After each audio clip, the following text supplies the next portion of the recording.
بریم این هواپیمای کلاسیک رو با هم بررسی کنیم.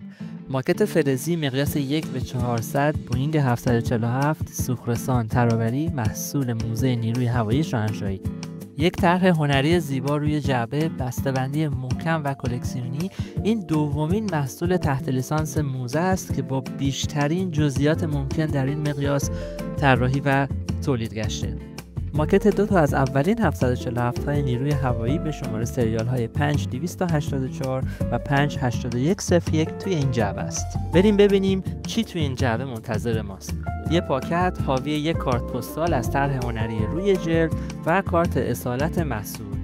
توی این جعبه یه پایه ویژه هم هست که میتونید هواپیماها رو در حالت پروازی و سوختگیری به نمایش بگذارید. به دلخواه خودتون میتونید چرخ‌ها رو بسته یا باز انتخاب کنید. فکر نکنم تا حالا این قابلیت ها رو تو این مقیاس دیده باشید. اگر با مدل های دایکست آشنایی ندارید، این بهترین و پرجزئیات ترین قالب بوئینگ 747 در این مقیاس است. ایده ساخت این مدل ها هم برگرفته از این عکس‌های موزه است، زمانی که نیروی هوایی شاهنشاهی و شرکت بوئینگ در حال توسعه 747 های سوخت‌رسان ترابری و پست فرماندهی پرنده بودند.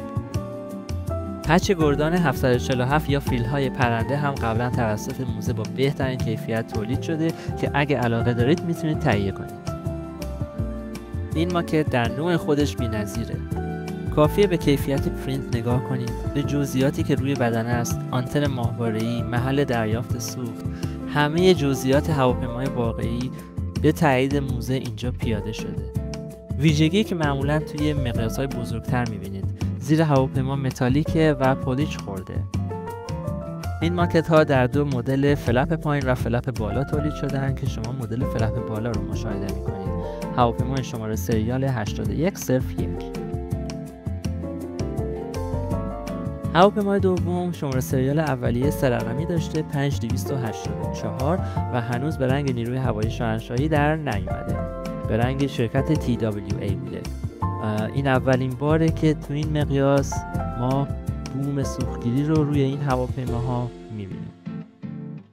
این مدل‌ها جزئیات بی‌نظیری دارن.